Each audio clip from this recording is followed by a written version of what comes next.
Welcome back, WNST, Towson, Baltimore, and Baltimore Positive. Says so on the hat. We are merging the brands around here. We've got the Magma Lamp from our friends at Sporticulture. We'll be telling you more about them, as well as our friends at Raskin Global. And, of course, Leonard Raskin will be joining us. He's going to have his own home on the WNST home site, as well as the Baltimore Positive homepage, as does this guy. Last I checked, he was somewhere between Essex and Pennsylvania, rushing back to Owings Mills in downtown. Between Camden Yards and Owings Mills, we gave a few months off around here during COVID, but the sports has ramped up, and so has the farmer's tan of our Luke Jones in Baltimore. Luke, what's going on, man? Baseball, football, the Orioles haven't managed to trade Cal or Eddie or Brooks yet, but meanwhile, the Ravens get a little closer. They had a little downtown practice, and I know you wanted to talk some football here because it's been an interesting week of observation for you, right? Well, it's just been an interesting week in general. I mean, think about a week ago at this time, we were talking about Earl Thomas being gone and what that meant. And now with everything that's happened in the sports world, and then, of course, with the Ravens being part of that, with the statement that they issued and the dialogue and discussion that will continue and will probably continue for a long time, if we're being honest. It's a lot going on. So it's certainly exciting, and certainly the Earl Thomas stuff feels like a long time ago already. Not that it's any less relevant, because we won't know until we see Deshaun Elliott or whoever is out there playing. But it's certainly been an interesting week, I think, for many players and coaches in the organization, probably an emotional week. But I think with some of the praise that the Ravens got with their statement, a call to action. We've seen so many teams, so many businesses, so many different entities going back to George Floyd and now in the present make statements, but we hear a lot of platitudes. We hear a lot of virtue and concepts that sound good, but the Ravens didn't just do that. They laid out a course of action. So regardless of how anyone might feel about any single bullet point in that statement, they very much made a call to action. And I think for anyone that's going back to Colin Kaepernick and to kneel during the national anthem, I think a big part of that discussion has always been, what's the next step? It's one thing to draw attention to something. What change are you really trying to spark here? And I think what some of the issues and suggestions that the Ravens laid out did a nice job with that. So now as we get back into, not that this gets put on the back burner, but maybe it's not quite as dramatically in the forefront with questions being asked every day, but it's there. And the Ravens clearly handled that as a team with a lot of dialogue that went on. And now, what do you know? We're now less than 2 weeks away from the season opener. So it's just really strange, all these different tentacles coming together. And it's, oh, yeah, we're now less than 2 weeks until they kick off football for real. It's wild when you really think about it. Dude, when you start saying that, I'm like, I literally, my wife's been gone a couple of weeks, and we're birthing this new website that's going to be the end of me, as you could tell. My wife requested that I shave before the website was completely filled out. So it was a little itchy, as you well know, from your winter experience here. But less than 2 weeks out, and I start to look at my schedule, and I'm like, and it's so weird, right? Like all of it, right? Like whether you get in the car and go to the airport, or you see people in masks, or you're at it, there's not 1 minute of any day that's normal from the minute you reach for the car keys and you're like, oh, I got to get my mask. Because I don't keep my masks in the car. I don't know why. And my wife made me some more masks. And, the whole mask thing makes you think like, well, it'll never be normal again, because as long as I'm wearing this, it's not going to be normal. And then I looked at it and I'm like, all right, hey, honey, you're home. What do we have on the calendar?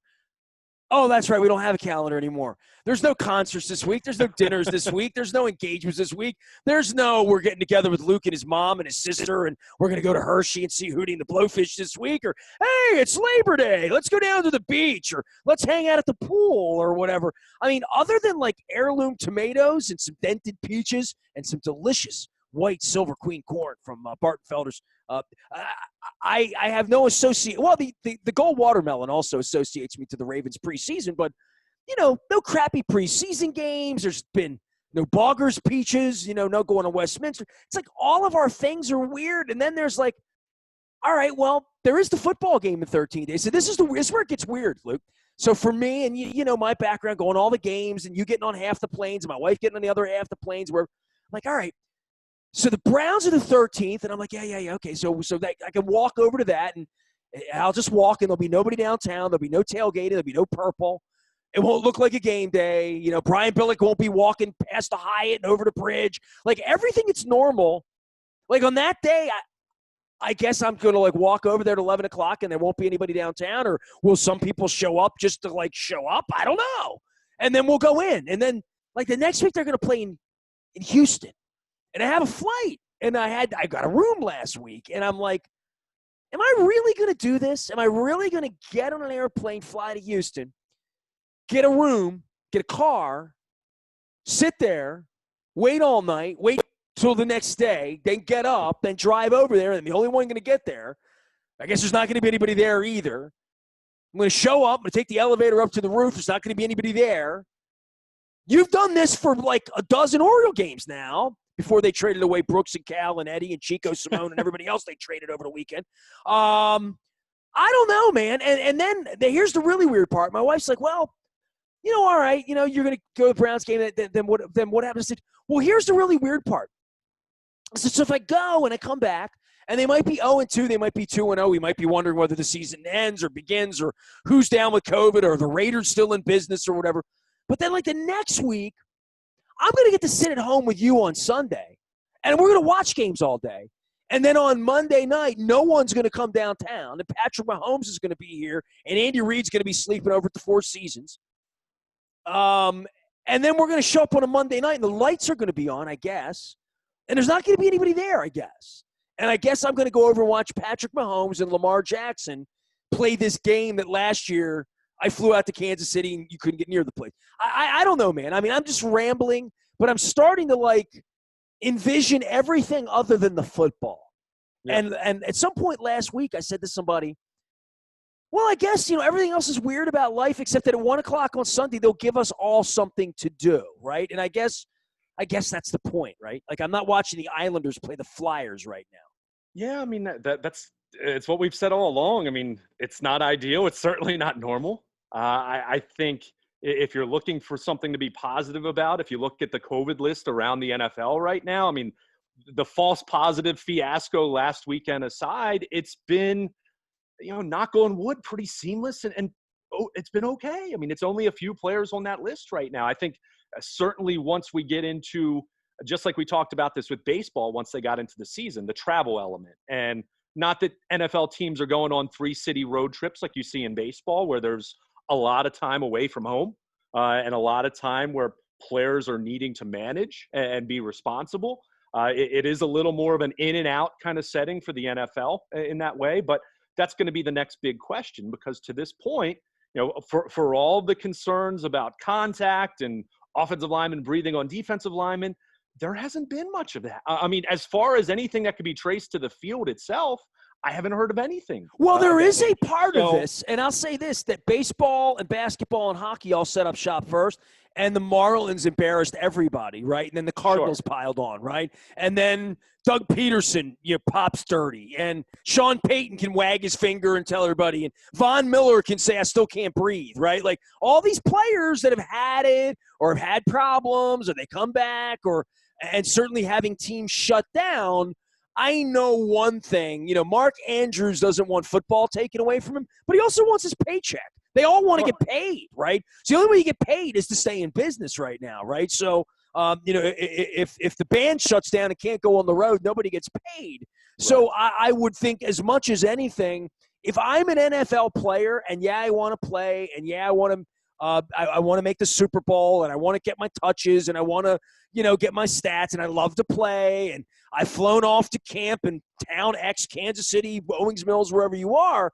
But the last thing these guys want is the season shut down in week 7 too. And as much as I've sat here for the last 8 months, and you've sat here for the last 8 months saying, you know, cross our fingers, hope, pray, maybe there'll be fans, maybe there won't be, maybe there'll be a virus, maybe there won't be, maybe the president won't lie to us, probably will, definitely he will. And all of that being said, they've watched everybody else do this wrong to some degree, and some other people do it right. It's not like they're without information, right? It's not that every Dick Cass, every John Harbaugh, every HR person, every medical person in the building they are educated, right, to this in a way that maybe they were all dicking around 2 months ago, all of them. You know what I mean? Like literally, all the athletes didn't know what the bubble was going to look like, what the testing, what's the thing they're going to stick up my nose every day. You know, I think they've all been briefed to the severity of all of this from the rest of the world, right? Maybe more so than in June when I went to NAG's Head, I guess. Well, and there's also, I mean, along those lines, and this is where I'll stick up for the ones who did it first. You do have to, best practices are an evolving thing in any entity. I mean, social media best practices 10 years ago aren't what they are today, for example. So when you are talking about unprecedented circumstances, and we're all talking, we were just talking about how weird just everyday life is. Yeah, they're adapting in the same way. The one thing I will say, whether this gets pulled off seamlessly and they play a 16-game schedule and they have a relatively, quote, normal postseason, even though, I mean, clearly it's not normal, but the games themselves get pulled off in a normal fashion. Even if that doesn't happen, it's not going to be because they haven't tried to be as thorough as possible. When you see some of the protocols, when you see what the Ravens have done, for example, and that's not to say they're doing it better than anyone else, but it's just what I've been exposed to on a very limited level. They're taking it very seriously. I mean, I could tell you one of the first days of training camp of football, we were on the far field, furthest away from the building, up on the hill there, and the football went flying from the sideline, landed at the feet of a reporter. The reporter, and there was no malicious intent or anything, went to pick it up, and everyone yelled from the sideline, "Don't touch it!" Which I mean, the whole surface is, which that I think there's the concerns for that have waned a little bit as we've learned more about but it just speaks to how serious everyone is taking it. When you talk about the fact that they've doubled the space of their cafeteria, they basically put a massive tent to essentially double the square footage of their cafeteria so everyone can eat individually at a table. So this isn't something that's been done. And to your point, maybe 2 or 3 months ago, they hadn't figured it out yet, or in baseball's case, they had to make some adjustments. Well, remember when Harbaugh got the rules, he freaked out. Sure, right? sure. And, I mean, there's I mean, we've all experienced some culture shock with this, right? I mean, just go out in public and walk around, whether you're in a grocery store. Well, the other hard part of this is how everyone else treats it around you. When you're pumping gas, when you're at a do a Chicken Palooza. I was in the Royal Farms the other day in Middle River. Just how much space other people give you, and whether they're wearing a mask, and whether they're wearing the mask where I can see their nostrils. That's my favorite. Or the one where they just take their mask off and, hey, how you doing? I'm like, all right. I don't think that's going on in Owings Mills. I think that there's shaming going on at every part of the building to make sure that everybody stays clean. And I would think it's that way. And it is different than baseball, to your point, where and you've covered baseball, so you could tell me more than I could tell you about it. But coming where it's a true workplace in Owings Mills all day long for more people other than just the football players. Where at the stadium, the baseball organization, whatever's left of it, is up in the building, right? And they don't really mix the streams where everybody parks in the same parking lot, walks to the same doors in Owings Mills, including you, right? Well, but they've even side door, right? They have entrances assigned to certain. They have tier 1 employees, they have tier 2, they have media, which is 3 outside only access. I mean, the only time you step foot in the building as a beat reporter at this point is, and for people who haven't been there, they're not going to know this, but where the media room is. There's a little partition glass there for where the PR interns are. You go there, you pick up your credential. Basically, you're signed in. They give you a roster. You are allowed to use the media room, to use the restroom, or get water. They let you pee. I was going to say, I've heard. But that's it. You cannot go, and even though I have a desk that has my nameplate, and I've been in that building for over a decade now, I can't go in there and work. And I'm not complaining. That's the way they need to handle it right now. But it just speaks to how different it is. It speaks to how seriously they are. You can't have Jamison Hensley or Jeff Zrebeck dirty up the whole franchise. Exactly. You can't have Luke Jones ruining it for the Ravens and Lamar Jackson. But it does speak to how much they are truly invested in trying to make this work. And look, as we've said all along, when we were talking about this in March and April, when we were getting into late May and June, and we were talking about baseball and the union and the owners were having their shouting match about figuring out the money and what that was going to mean for the CBA in the future. All along, we said we don't know if this is going to work out for sure, but I do think as time's gone on, these teams have a better idea of what it's going to take. And to the point you made, because these guys want to get paid and the team wants to make as much money as they can, understanding it's not going to be nearly what it is under normal circumstances where you have 71,000 people at the stadium for 8 home games and however many more for the 2 preseason games. I know there's a lot of potential financial loss here that they're trying to avoid. They're trying to hold a season.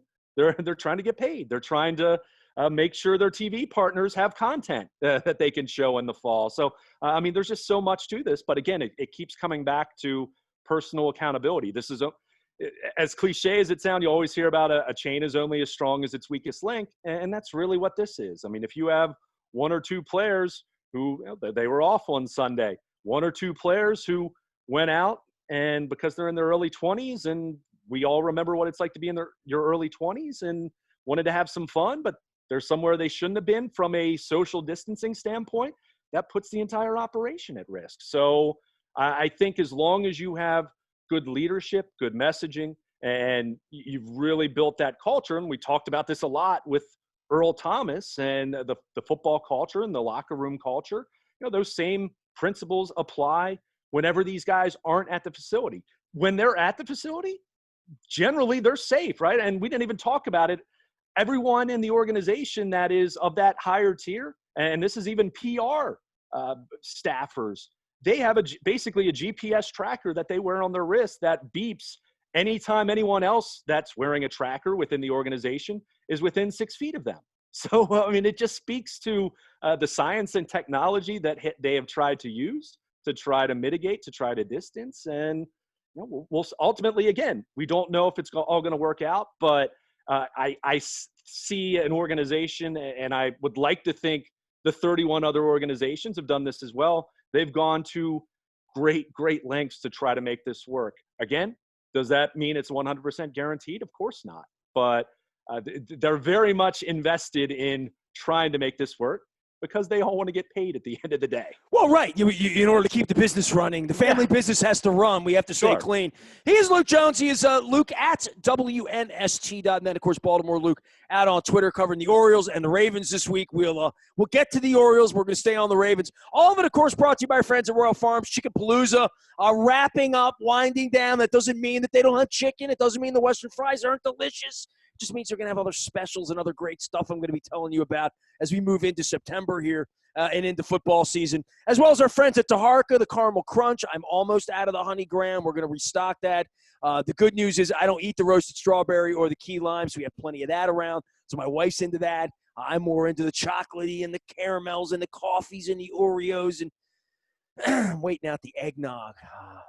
As soon as the gold watermelon goes away, Taharka brings me the eggnog, so that's good. Planet Fitness and PlanetFitness.com still out there, keeping it safe for you to get in shape. And I know we're trying to send the kids back to school. We're trying to figure out football. I'm trying to figure out what the life cycle of September is supposed to be and what the weather's supposed to be and all that. But from a football perspective, you've been out there. You've watched them throw it around. I'm not much for the purple on white games and purple on gold games and all of that. Some observations. The one night I went to practice, Lamar wasn't even there.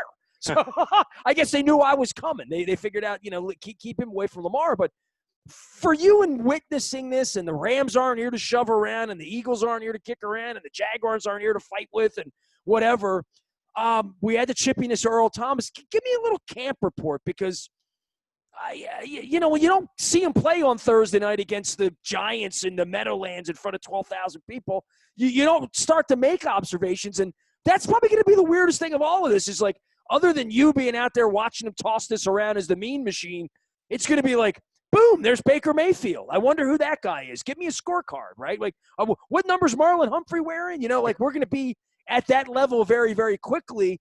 And all of that ramp up that we're used to, these crappy preseason games and driving the kids out to Westminster and, getting the long thing where the type point size like 4 point, you can't even read it. All that's going away. They're just going to show up and play. And between now and then, all I'm going to have is your eyes. Right. And it's really, I mean, Lamar Jackson's talked about it. John Harbaugh's talked about it. Other players. It almost has a college football kind of feel, right? I mean, college football, they come into camp in early August and, they'll do some scrimmaging amongst themselves, but they roll the ball out and there's a lot of unknown. I mean, some college football teams don't even announce who their starting quarterback's going to be for the opener. And maybe you'll find out an hour or two before the game. So there is a lot of unknown. And I can say, even from my observations, and I'm looking at this, I can tell you so many players over the years who would look so good in the spring, which we didn't have OTAs to watch. And then they get to training camp and they kind of putter out. They clearly weren't ready for that. Or guys that looked really good in a training camp setting, and even the bright lights of a preseason game, which clearly isn't anything close to what a regular season affair is. They can't handle that. I mean, right now, I mean, we know some of the position battles, and I'll get into a few of those in a moment, but I'll take the punt return job, for example. I mean, since the days of Jacoby Jones, we've talked about return specialists almost every summer. And there's so much unknown because typically teams aren't simulating, at least in front of the media, a full-blown live punt return drill, a full-blown live kick return drill, because we know it's two of the more injury risk type plays that you can have. But there have been so many guys who look really good in practice, and even in a preseason game, they get a chance to go back there and they muff it. So yeah, James Prochet, the rookie 6th-round pick, has looked comfortable catching the ball. But for me to sit here and say, yeah, he's going to do a really good job, I haven't even seen this kid field a punt in a preseason game. So it is difficult in that way. But I think where you do take comfort as a Ravens fan, and we've talked about this same point even before the virus, with the fact that Greg Roman coming back as offensive coordinator, Wink Martindale as defensive coordinator, you look at the overall continuity from a personnel standpoint, there are very few spots where you really look at that and say, that's a big question mark. Of course, you look at right guard with trying to replace Marshall Yanda.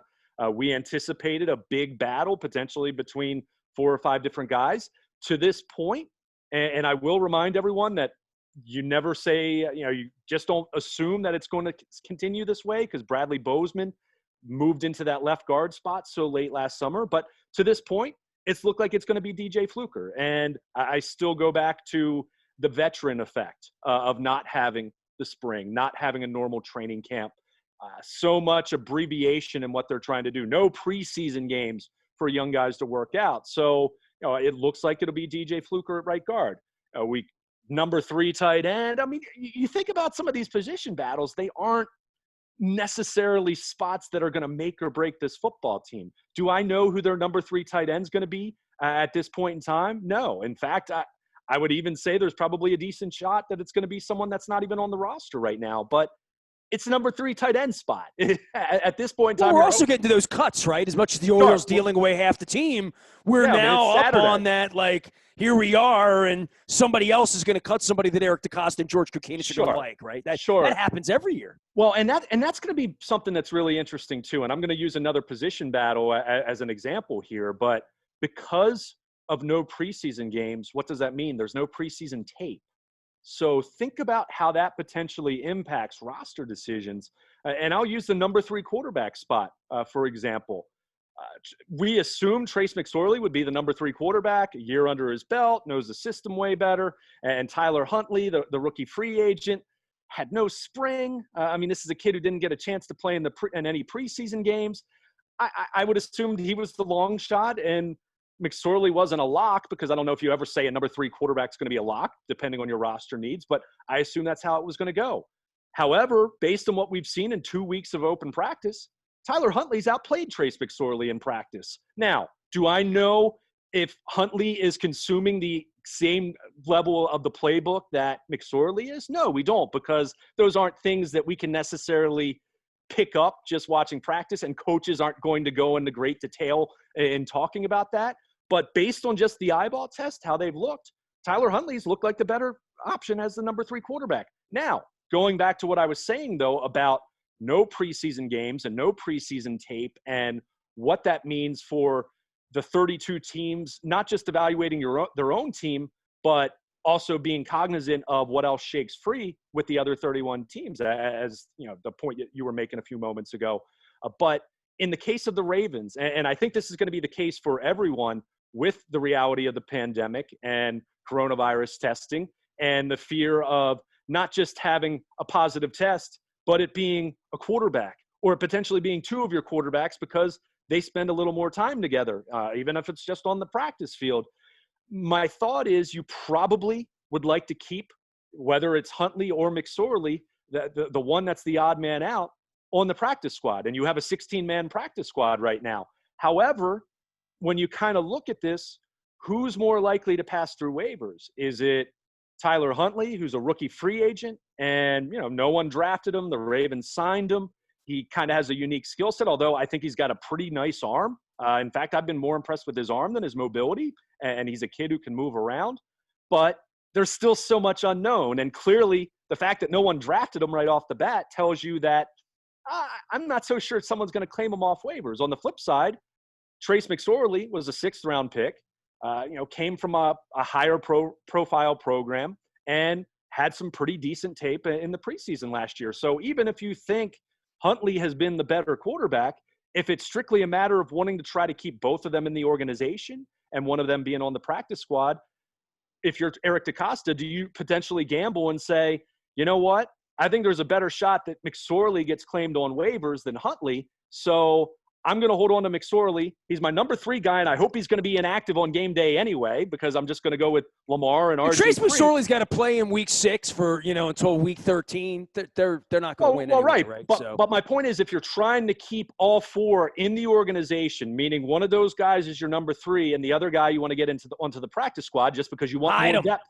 Well, I think there's at least an argument to be made that maybe, even though McSorley hasn't looked as good, maybe you keep him on the 53 thinking Tyler Huntley's going to get through waivers and I'm going to keep him on the practice squad. We'll see. Again, that doesn't mean that they're going to do it that way. Well, everybody's got a roster crunch right now, and the Ravens probably have more than anybody else because they probably have more talent than anybody else, right? Across the roster. I mean, from everything we started with, which is, the end of their roster is going to play better on a 2-14 team, right? I don't even the Redskins. I don't know, lousy team, the Bengals, right? Well, and I think just roster construction, I think is just going to be different this year. I mean, we know that there were some new rules even before the pandemic with the new CBA, and that you can elevate a couple guys from your practice squad and technically make it a 55-man roster temporarily. You can protect guys from being claimed. Some of it's complicated, and I'll be the first to admit I don't have it memorized word for word. But then when you take into account some of the alterations that they made from a roster standpoint to accommodate a pandemic, now you have a 16-man practice squad. You have more liberal rules in terms of keeping some veteran players around, guys that you probably wouldn't even have considered or wouldn't have been eligible for a practice squad now might stick in a practice squad setting. I mean, there's a lot to unpack in terms of how these rosters are going to be put together. Do you keep an extra offensive lineman? I mean, I think, and I'm not the first one to say this, there has been lots of concern and angst around the league about just offensive line play in general, especially if you're talking about unproven guys. I mean, how many years, Nestor, have you heard John Harbaugh at the owners' meetings bang the table about wanting to have more practice time? Well, they had less than normal this year. So trying to develop young offensive linemen, a position where technique and hand placement and footwork, you need those reps. I mean, there's only so much you can do on a Zoom chat or only so much you can do on your own, like these guys were forced to do this spring. So you got to move your feet. so the point is, do you keep an extra offensive lineman than you normally would on the 53-man roster? There's a lot to think about, and it's still going back to kind of full circle to just the weirdness of all of this. We're at the end of August now. The first full padded practice was August 17th. Typically, when the Ravens are starting a normal training camp year and having a normal summer, right now is right about the point we'd be talking about them playing their first preseason game. That's just, you have roughly 2 weeks, give or take a day or two, depending if you're the Hall of Fame game or just the regular preseason week 1. So we're kind of at that point from just our observation standpoint, from a media standpoint, where it feels like they should be playing a preseason game. and now we're 10 days out from the NFL season opener. It's just, and we're now less than a week until final cuts. It's just so strange in that way. And that's, again, where you take some confidence and some comfort if you're a Ravens fan, just knowing how much more continuity. Oh yeah, a 14-2 football team, the best team in the regular season in the NFL last year. That's where you take a little more confidence, a little more of a deep breath, and say, all right, the right guard is a question. Replacing Earl Thomas is a question, even though the team is confident in Deshaun Elliott. Got to figure out a number 3 tight end at some point, whether it's week 1 or week 3, because they're probably going to need that guy to contribute just based on the way that they play their offense. We could talk about edge rushers and getting a consistent pass rusher, but that's something that we talked about last year in the midst of a 14-2 campaign. So everything that I just rattled off there, including the return specialist spot, yeah, there are questions, but relative to even other playoff hopeful teams, even other contenders around the league, the Ravens' problems are pretty small compared to a lot of those other teams, even teams that fancy themselves thinking that they have a shot to be a Super Bowl contender. So, yeah, they have some questions, and yeah, there's some unknown, but I mean, that's the league this year. I mean, we're always talking about some unknown going into the season, and that's just so much more true than ever when you're talking about just how weird the last 5 months have been leading up to, hey, we're going to kick off the 2020 season without fans here in Baltimore in less than 2 weeks now. I'm still trying to figure out who the Browns coach is before they get here. We got less than 2 weeks to do that. Kevin Stefanski. There you go. You sure? Yeah. All right, we'll check back. All right. But what that's going to look like, and I'll say this, and one thing that I've heard from some media types talking, there have been a lot of passes hitting the ground in Berea, Ohio. Baker, from what I've understand, it's been an adjustment, which I think that's reality for any team that has a new head coach, certainly, but even a new OC or a new defensive coordinator. I can't stress enough how valuable that continuity was already going to be, but especially in this environment, I think the Ravens and those typical organizations that have stability at the top, and they don't have quite as much player turnover. They have an established starting quarterback, which the Ravens do, league MVP. I mean, those teams are just, I feel like those teams, to borrow a baseball analogy, those teams are starting at second base. Those teams are starting in opposing territory already. For their drive starting in opposing territory compared to these other teams that feel like they're backed up at their own 9-yard line. I'm just pissed that the pandemic came along. We're not in a rebuilding year. You know what I mean? Like, it's ridiculous that we have the best team and this is going on, But at least, you better not lose to the Browns at home next week. Muller's been all over me, and I'll talk about this next week more than this week on the radio, but just how weird it is that football, of all the things, and hockey would be the greatest example of this too, where there's just an incredible home field advantage for playoff games, for home games, more so than baseball or even an NBA playoff game or whatever. Just what a home football game represents from the Browns having to come into a stadium here. It will be a different experience home and away in the NFL, more so than any of the other sports. And I don't know, maybe 3/4 of the home teams will always win because they slept in their own bed or they slept at the Hyatt last night or didn't have to get on an airplane or whatever it is. But the actual vibe of the game changes much more so in football than any other sport, I think. Yeah, and I'm glad you brought up just the travel element. That's always been a bigger part of this than we always want to talk about the 12th man. And look, that's clearly something that the Ravens have enjoyed. And you think about some of the other best home field advantages across the league. Other NFL cities not so much when they have 25,000 at kickoff and the stadium's 2/3 empty.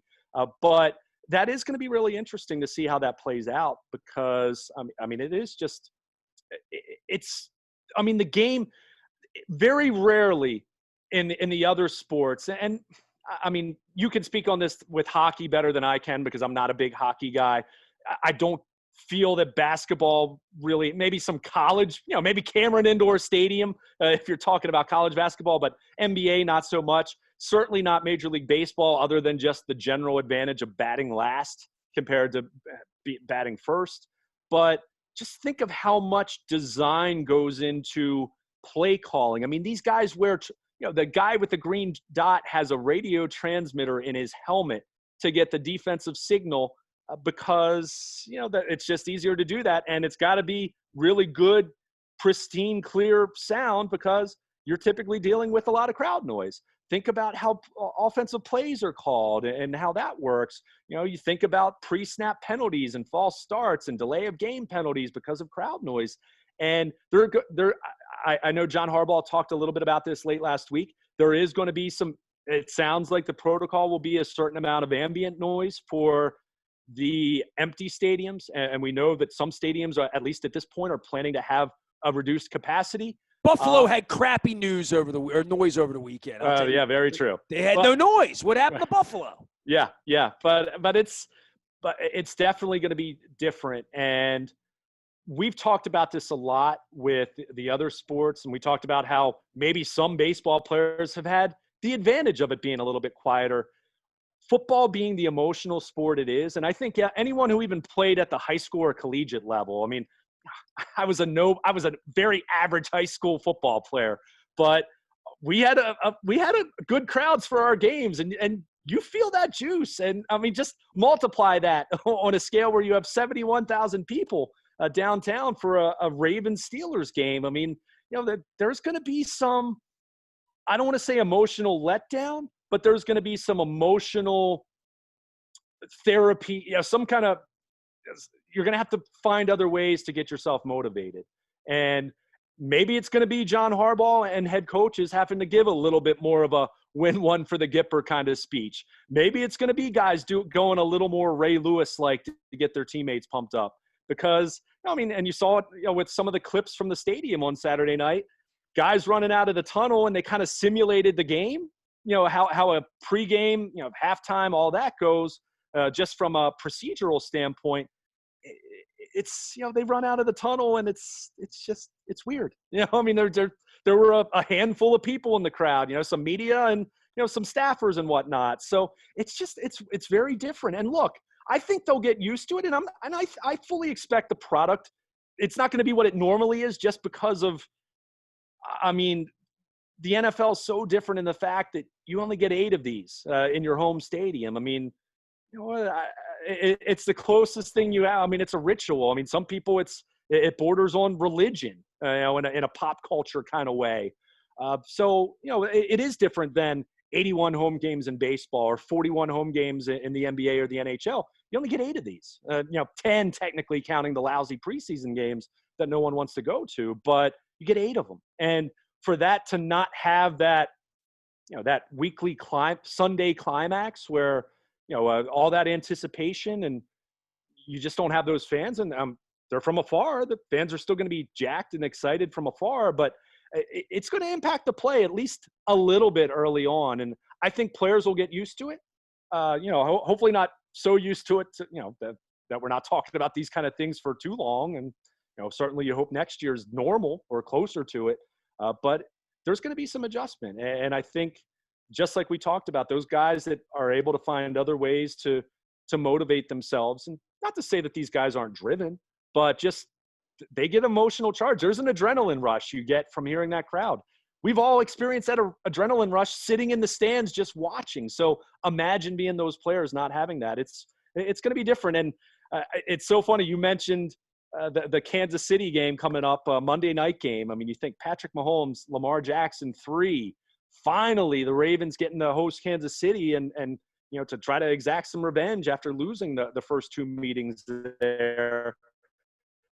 And it's going to be in an empty stadium. It stinks. That's a bummer. There's no question about it. I'm not saying it's the wrong choice. It's reality right now. But that's a bummer. It really is. And I think the players, they'll fight through it because they're professionals and these guys care a lot about their craft. But I think anyone saying that it won't be a little bit of a different challenge, I think they're going to find out that it will be a little more of a challenge, and it's going to be an adjustment for these players. There's no question about that.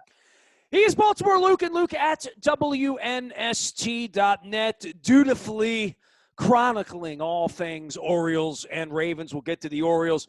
In the meantime, you can find me, Nasty, at WNST.net. We are merging the NST brand with the Baltimore Positive brand. That'll be happening sometime before we kick the football off next week as well. I'm on Facebook, Twitter, LinkedIn, Snapchat, Instagram. Thanks to all of our great sponsors. You can find all of them at thenewbaltimorepositive.com. We are WNST.net, AM 1570, calm, local, live, late breaking, and Baltimore Positive.